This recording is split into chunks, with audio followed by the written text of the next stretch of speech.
దేవుని బిడ్డలారా, ఈ సంవత్సరం ప్రభు మన నుంచి ఏం ఆశిస్తున్నారు? What is expecting from us? నేను 3 లాలు చెప్పాను. చెప్పండి. ఒకటి, ఈ సంవత్సరము లోపము లేని వారిగా మనం జీవించాలి. అనగా ఏ లోపము, ఏ బలహీనత ఉన్నా ఈ సంవత్సరం మనం దాన్ని జయించాలి. హల్లెలూయా.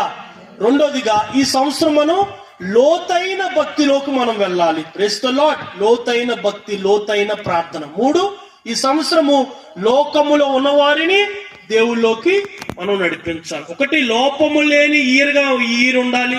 2, లోతైన భక్తిలోకి వెళ్ళాలి.